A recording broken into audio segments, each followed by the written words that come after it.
物語をお楽しみください。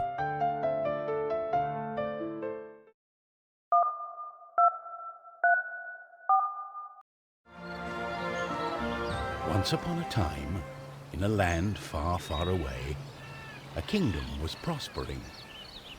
But peace could only last so long. The old king died.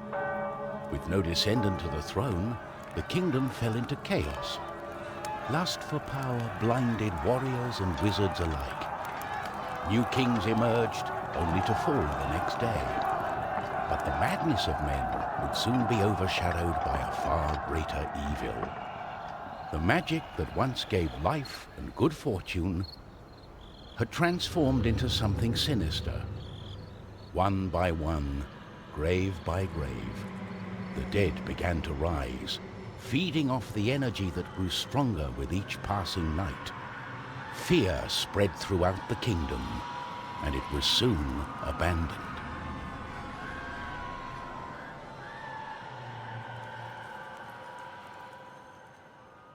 On the outskirts of the kingdom, near the Astral Academy, a thief carried out her cunning plan. She had learned of an ancient object of tremendous value.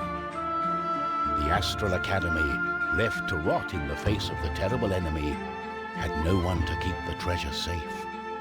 The time was right. As the thief lay her hand on the treasure, she had a tingling sensation. The thief would soon discover that fate had taken hold of her.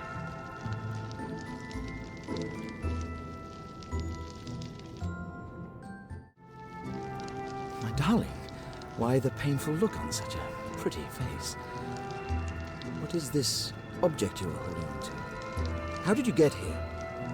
The wizard touched the thief's hand, and then the object. His hand got stuck. What kind of trickery is this? For once, the wizard was more interested in magic than anything else. He was also afraid for his dear life. But there was someone nearby who welcomed a challenge. What's going on?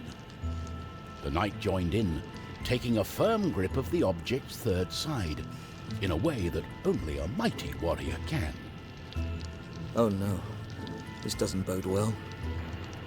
What doesn't bode well? There was a flash of light, and the wizard, the thief, and the knight simply disappeared. Our new heroes were overwhelmed by the effect of the mysterious object. The wizard tried hard to remember everything he'd learned of the shrine and its artifact. His mind raced through ancient tales and legends. Finally, the wizard remembered. The treasure, the ancient object, was a device that could bind souls together. How it worked, he did not know. But he knew that it was connected to the legend of the Guardian, whose earthly remains had been buried in the catacombs deep underneath the Astral Academy. The tomb resided right below the shrine. The wizard could not explain it, but he was sure the object was called the Trine. The knight didn't care. A more pressing concern was on his mind. What lay ahead of our heroes was unknown. They had not seen another man, woman, or child in ages. The undead had transformed everything. They were now surrounded by evil. But our heroes had to press on. They were in search of the tomb. The wizard was sure that it would belong to the founder of the Astral Academy, one of the 3 guardians. If they could find his tomb, perhaps they would find a spell to get them out of the Trine. As the wizard read the inscriptions, legends of artifacts began to emerge. There had once been 3 guardians, each with an artifact to protect. The Trine was an artifact of the soul and righteousness, and a catalyst for the powers of good that had quietly helped raise young, good-hearted wizards in the Astral Academy. The 2 remaining artifacts were mentioned only briefly. The second artifact that pertained to mind and power had been stored in the great castle in the middle of the kingdom. Having survived the wasteland of the dragon graveyard, our heroes carried on. The wizard delved deeper into the inscriptions about the Guardians. There had once been 3 artifacts. One for the soul and righteousness, one for the mind and power, and one for the body and matter. These immortal objects had been used to balance all good and evil in the world. When everything was in harmony, the artifacts had been given to the 3 Guardians, who had kept them safe for centuries. The Guardians enchanted the artifacts with powerful protective charms that only allowed those with pure intents to come near. Eventually the Guardians passed away, and only the charms remained. The wizard could still not find answers as to why they had been captured in the Trine, and how they had been able to go unharmed by the protective charms. Fear had found a comfortable place in our heroes' hearts. Deeply troubled, their minds began to fill with woe. The night had not eaten in many hours, and the scent of meat had not made it any easier. The thief started to worry if she would ever be free again. And the wizard, well, he was concerned that they would never find the other artifacts to break the Trine's spell. The truth be told, he didn't mind having some company that stuck with him for more than an hour. Our heroes entered the castle through the dungeons. The knight thought back to his childhood days and the excitement the dark corridors had provided, back when the spiders were small and the bones were piled neatly in the corners.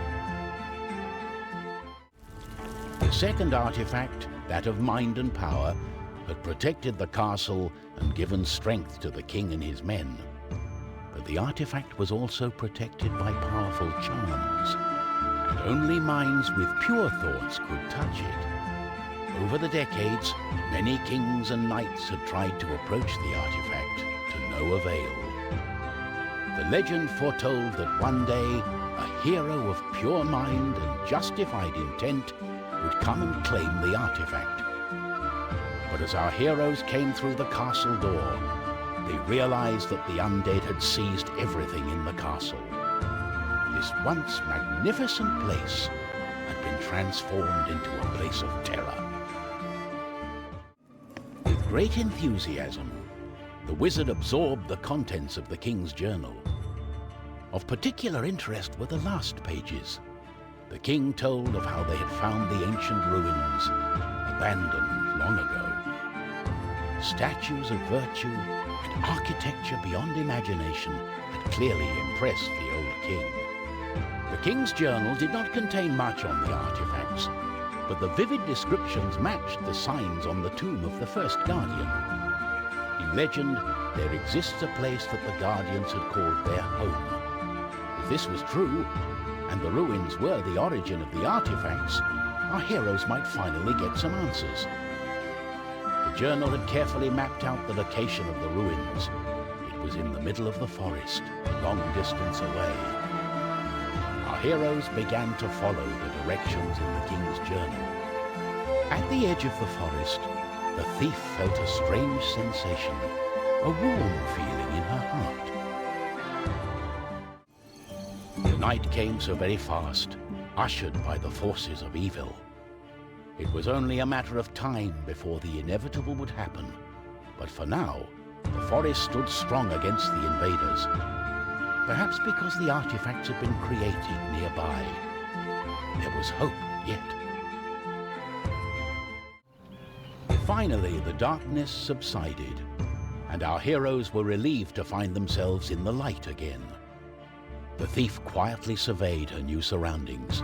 She had never been here before, but for reasons beyond explanation, she felt a sense of belonging. The ruins of the perished, as the old king had called them, looked exactly as described in the journal. Beautiful and majestic, despite the centuries gone by. The third artifact could perhaps be found at the highest location of the ruins. Not too long ago, an earthquake had rocked the pedestal, destroying the shrine that surrounded the artifact of body and matter. The charms that had protected the third artifact broke, and it was stolen. Even worse, it was paired with the artifact of mind and power. Without the artifact of soul and righteousness, the power of the artifacts became twisted and brought to life creatures of bones and dust, capable of moving, but lacking soul and meaning. The Trine was the only thing that could bring back balance to the world. As our heroes looked west, they could see darkness. Where nothing had been before, there now stood a dark tower, black even against the evening sky. An evil tower. Our heroes understood what they must do. The only way to purge the land of corruption and raise the Black Tower to the ground was to bring the Trine and the other artifacts together. However, for the power to work, the hearts of our heroes must be pure. Despite ever-present danger, our heroes could not help but marvel at the beautiful village. How could anything this beautiful endure so close to the evil tower? Abandoned, there was no one to welcome them. Our heroes broke through the gates of the evil tower and entered the forge, where the undead prepared their weapons and armor. Looking down on them, the evil tower stood tall and menacing. This was the heart of evil.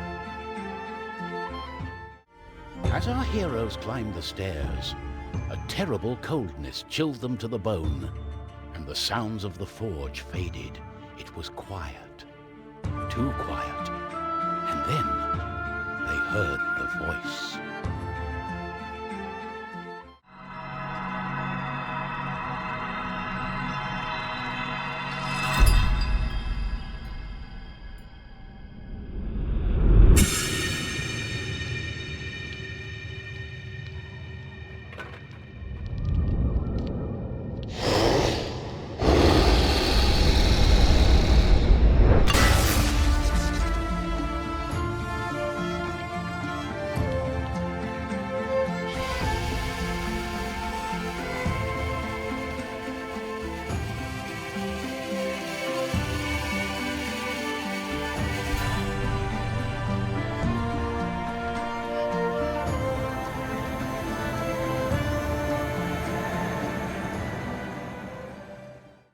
As the evil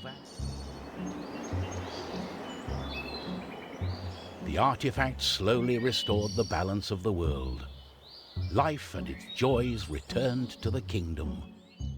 In the spring, a new king was elected. The new king offered rewards to our heroes. The knight refused to become the captain of the king's men. Instead, he finally followed his father's hopes and acknowledged his other passion, that of food and ale. He became the king's royal ale provider.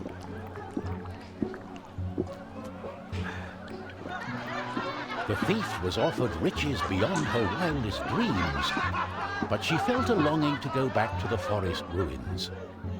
The king granted her wish and gave her reign over the forest, where life slowly returned, restoring it to its former splendor. As for the wizard, he finally understood that the road to success did not have anything to do with the fireball spell.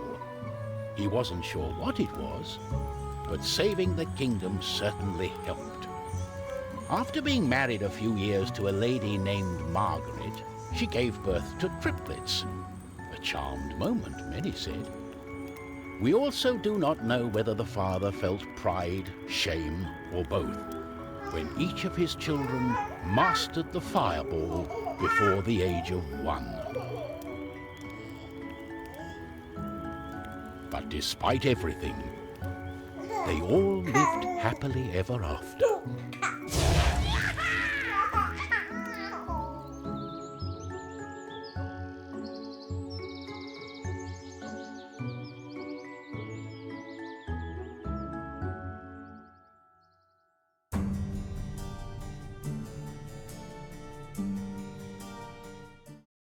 ご視聴ありがとうございました。